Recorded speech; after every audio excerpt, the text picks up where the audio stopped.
Mari kita berdoa.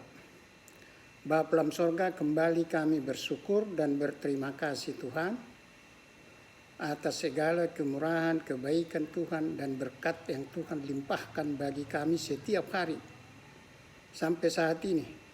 Terima kasih Bapa dalam sorga. Bapa dalam sorga, kami mau mendengar firman-Mu. Berfirmanlah Engkau Tuhan, kami telah siap mendengar. Dalam nama Tuhan Yesus, kami telah berdoa dan mengucap syukur. Amin. Saudara yang dikasihi Tuhan Yesus, nats renungan diambil dari 1 Raja-Raja 3 ayat 16 sampai dengan 28. Bunyinya demikian. Hikmat Salomo pada waktu memberi keputusan. Pada waktu itu masuklah 2 orang perempuan sundal menghadap raja. Lalu mereka berdiri di depannya. Kata perempuan yang satu, "Ya tuanku, aku dan perempuan ini diam dalam satu rumah dan aku melahirkan anak pada waktu dia ada di rumah itu. Kemudian pada hari ketiga sesudah aku, perempuan ini pun melahirkan anak. Kami sendirian, tidak ada orang luar bersama-sama kami dalam rumah. Hanya kami berdua saja dalam rumah. Pada waktu malam anak perempuan ini mati karena ia menidurinya. Pada waktu tengah malam ia bangun, lalu mengambil anakku dari sampingku. Sementara hambamu ini tidur, dibaringkannya anakku itu di pangkuannya, sedangkan anaknya yang mati dibaringkannya di pangkuanku. Ketika aku bangun pada waktu pagi untuk menyusui anakku, tampaklah anak itu sudah mati. Tetapi ketika aku mengamat-amati dia pada waktu pagi itu, tampaklah bukan dia anak yang kulahirkan. Kata perempuan yang lain itu, bukan, anakkulah yang hidup dan anakmulah yang mati. Tetapi perempuan yang pertama berkata pula, bukan, anakmulah yang mati dan anakkulah yang hidup. Begitulah mereka bertengkar di depan raja. Lalu berkatalah raja, yang seorang berkata anakkulah yang hidup ini dan anakmulah yang mati. Yang lain berkata bukan, anakmulah yang mati dan anakkulah yang hidup. Sesudah itu raja berkata, ambilkan aku pedang. Lalu dibawalah pedang ke depan raja. Kata raja, penggallah anak yang hidup itu menjadi 2 dan berikanlah setengah kepada yang satu dan yang setengah lagi kepada yang lain. Maka kata perempuan yang empunya anak yang hidup itu kepada raja, sebab timbullah belas kasihannya terhadap anaknya itu. Katanya, ya tuanku, berikanlah kepadanya bayi yang hidup itu, jangan sekali-kali membunuh dia. Tetapi yang lain itu berkata, supaya jangan untukku ataupun untukmu, penggallah. Tetapi raja menjawab katanya, berikanlah kepadanya bayi yang hidup itu. Jangan sekali-kali membunuh dia. Dia itulah ibunya. Ketika seluruh orang Israel mendengar keputusan hukum yang diberikan raja, maka takutlah mereka kepada raja, sebab mereka melihat bahwa hikmat daripada Allah ada dalam hatinya untuk melakukan keadilan. Demikian firman Tuhan.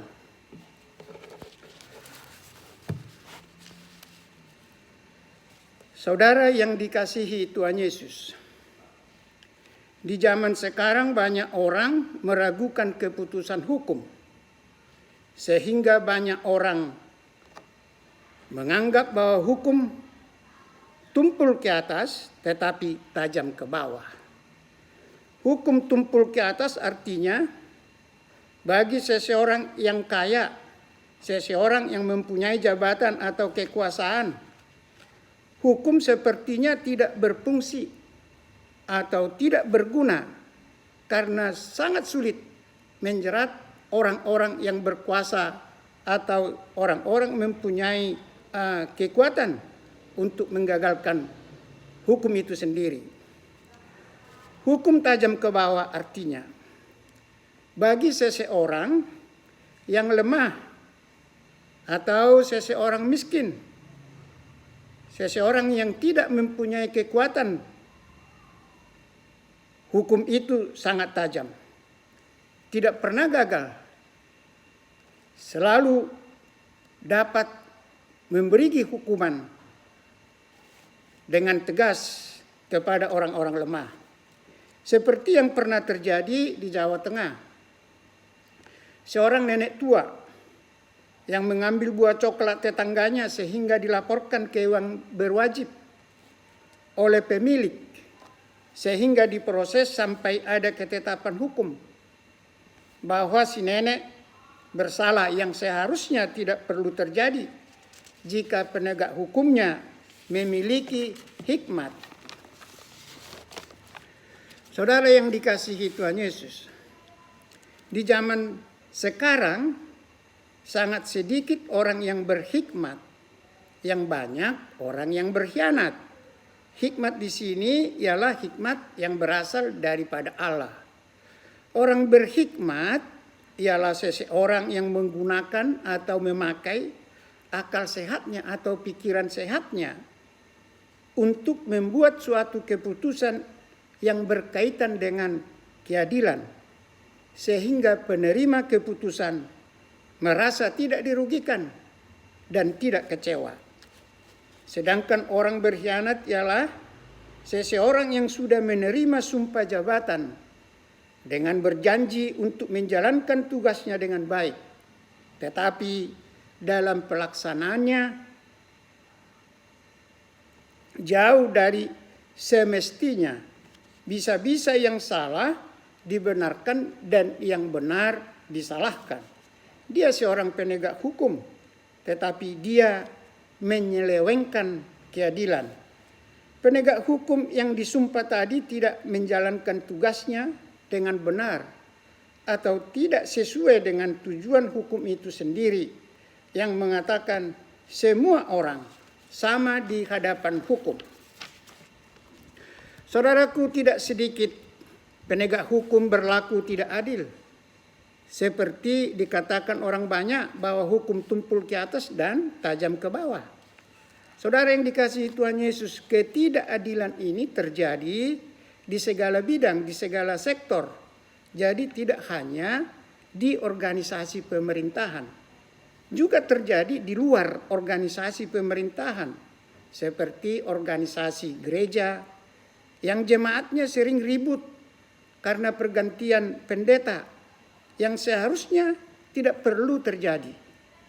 Hal ini terjadi karena pendeta yang mau dipindahkan dengan berbagai alasan tidak pindah, sedangkan pendeta yang mau menggantikan sudah meninggalkan tempat lamanya. Hal ini seharusnya tidak perlu terjadi jika masing-masing menyadari tugas panggilannya sebagai pendeta atau sebagai pelayan Tuhan. Ada satu hal lagi yang sering membuat ribut di gereja-gereja. Jemaat menolak pendetanya dengan berbagai alasan-alasan juga, yang seharusnya tidak perlu terjadi.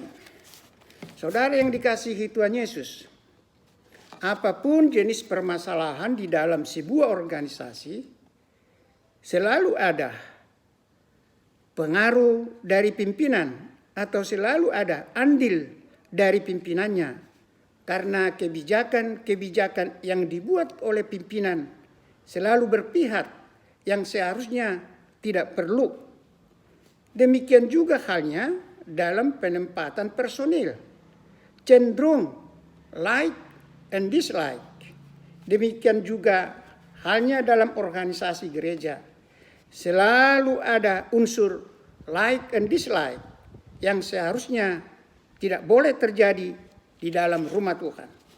Saudaraku, bagi saudara-saudara yang mau menolak pendeta atau sudah pernah menolak pendeta, mari kita ingat Daud yang dikejar-kejar oleh Saul untuk dibunuh. Namun setelah Daud dapat menangkap Saul dengan memegang kerah leher bajunya, sehingga Saul tidak dapat bergerak, dan pengikut Daud menyuruh Daud untuk membunuh Saul. Namun Daud menjawab, Saul adalah yang diurapi Tuhan. 1 Samuel 24 ayat 11.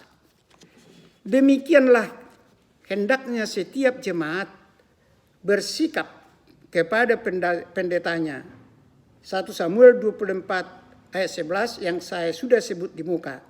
Bahwa pendeta juga yang diurapi Tuhan.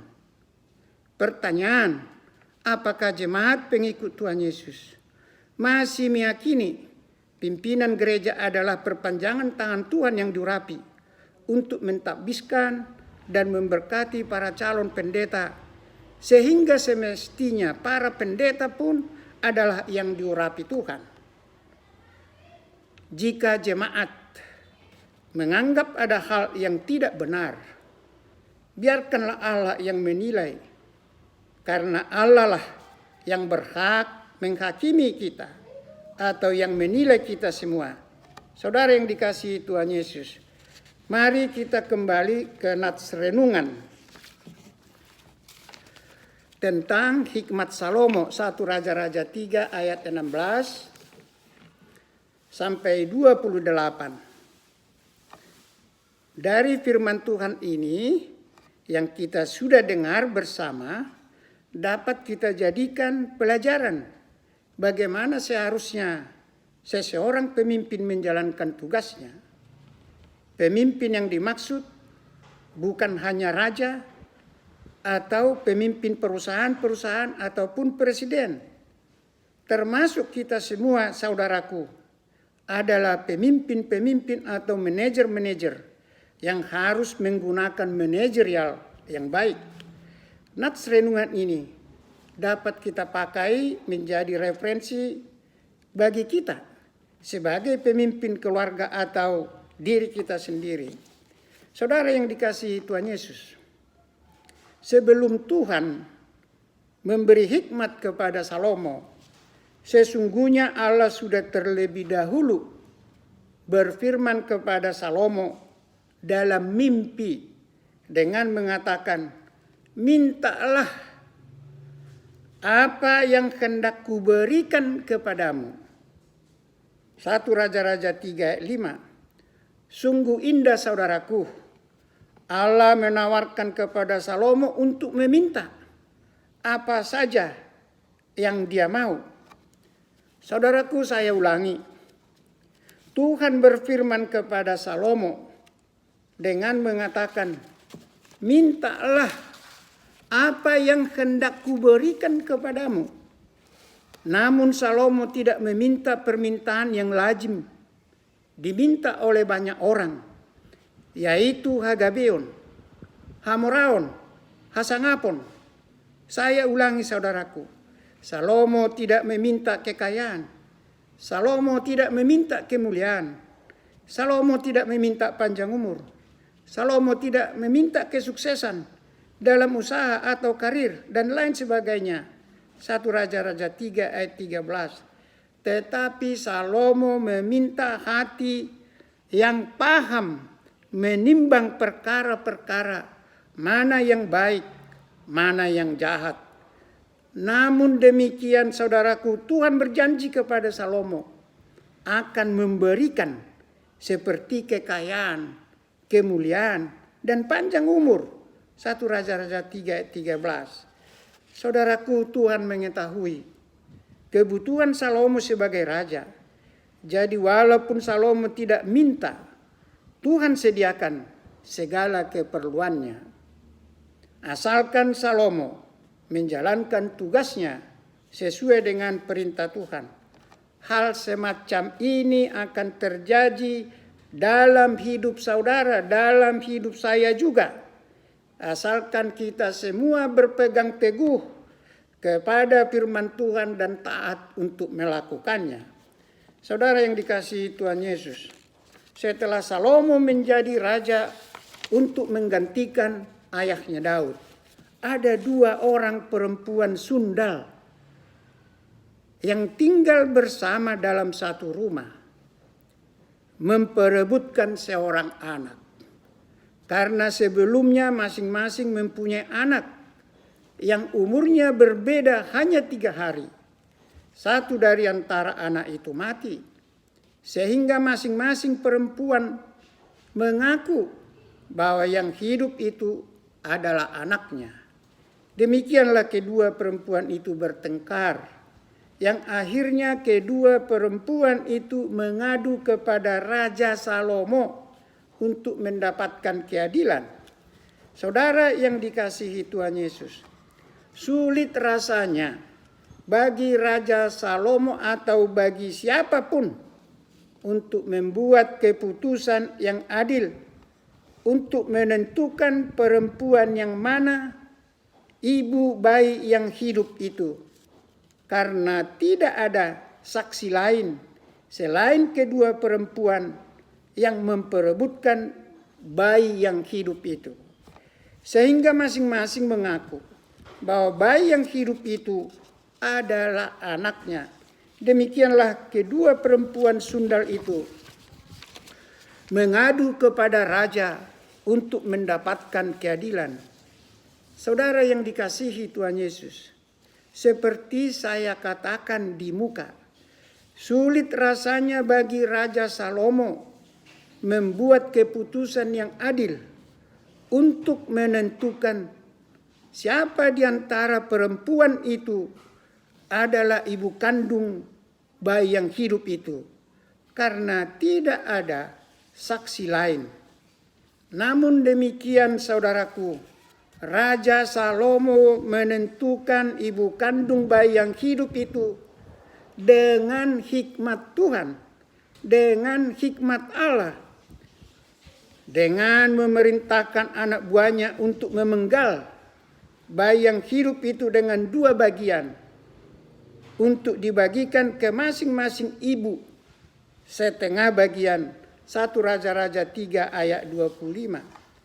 Tetapi perempuan yang empunya anak yang hidup itu mengatakan kepada raja untuk tidak memenggal bayi yang hidup itu, sembari mengatakan agar anak yang hidup itu diberikan kepada perempuan lainnya.